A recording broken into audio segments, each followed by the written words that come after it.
I'm a big ham, really. I just get on a stage and do it. I don't really take myself that seriously. Picture a superstar who can still hit sky-high notes while barely able to climb the studio stairs. How does someone keep a secret that huge when the whole world is watching? Freddie Mercury pulled it off. Long before the rumors swirled, he'd been hiding the truth. In May 1991, the cameras rolled on a black and white set, trying to mask the weight loss and the constant pain no costume could cover. He joked with the crew, nailed every take, then headed home to more pills, only the ones that dulled the agony. Months later, he finally told the public he was sick, and just a day after that confession, the brightest voice in rock went silent forever. Freddie's story starts nowhere near a London stage.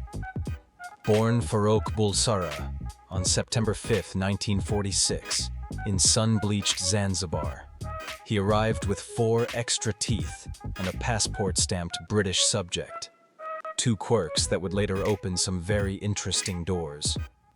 His Parsi parents, Bomi and Jair, practiced Zoroastrianism and worked hard enough to give their kids a cozy life, complete with Anglican-run schools and piano lessons that cost extra.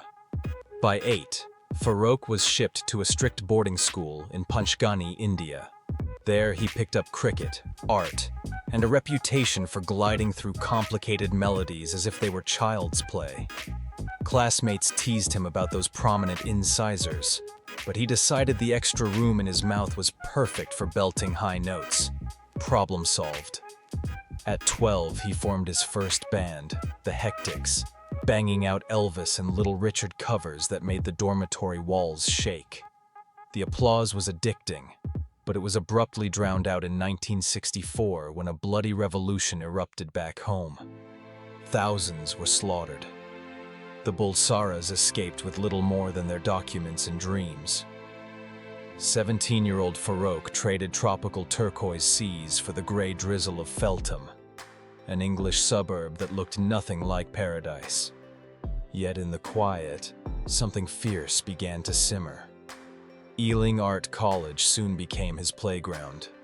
He studied graphic design by day, hawked vintage clothes with a drummer named Roger Taylor on weekends, and inhaled every scrap of music he could find. Aretha's Fire, Hendrix's Swagger, Lennon's wordplay. A short-lived Liverpool outfit called Ibex took him on.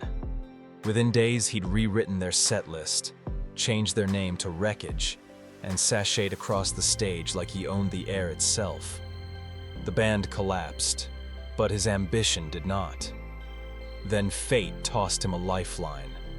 Smile, the power trio with Taylor and guitar wizard Brian May, suddenly lost its singer. Farrokh stepped in, rechristened the group Queen, adopted the surname Mercury, and sketched a royal crest dripping with lions, fairies, and a phoenix. All they needed was a bassist, and teenage electronics whiz John Deacon fit like the missing puzzle piece. Queen, complete at last, recorded late-night sessions nobody cared about, until suddenly everybody did. Killer Queen exploded in 1974, but behind those sharp harmonies the quartet was broke. Their management gobbled up the cash, forcing them into cramped flats while international charts screamed their praises.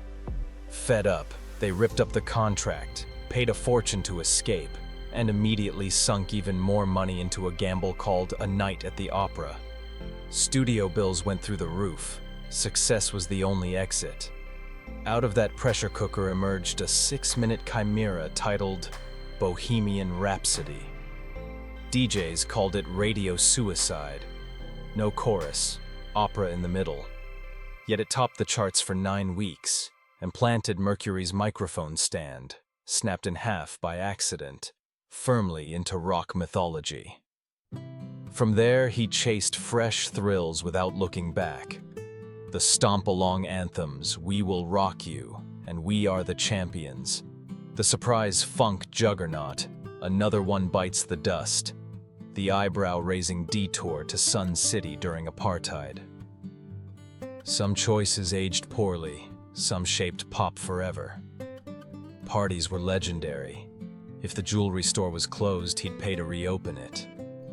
One birthday blowout in Ibiza shattered glassware by the hundreds and left guests blinking beneath fireworks at dawn.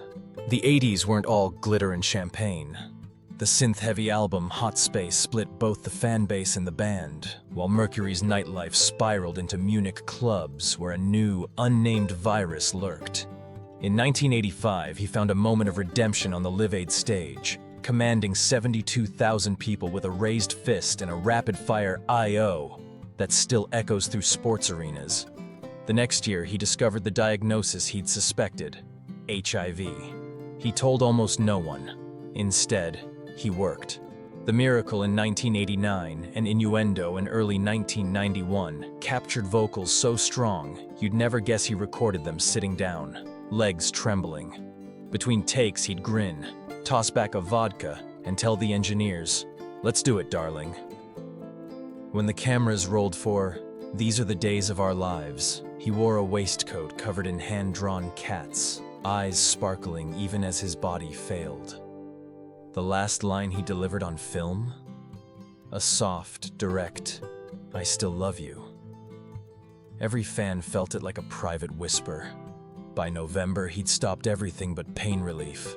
Surrounded by close friends and Mary Austin, the woman who once shared his small apartment and later kept his ashes resting place secret, he listened to favorite records, traded memories, and waited.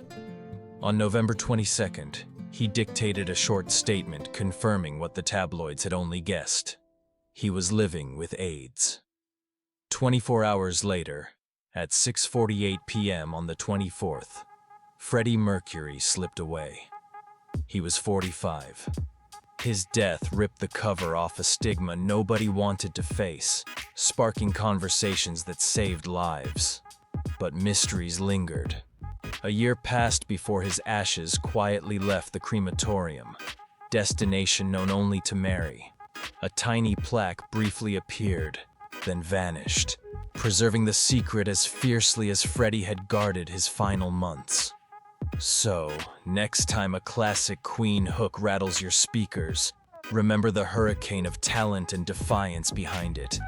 A man who sang harder the sicker he became, who turned fear into an anthem and secrecy into the last act of control.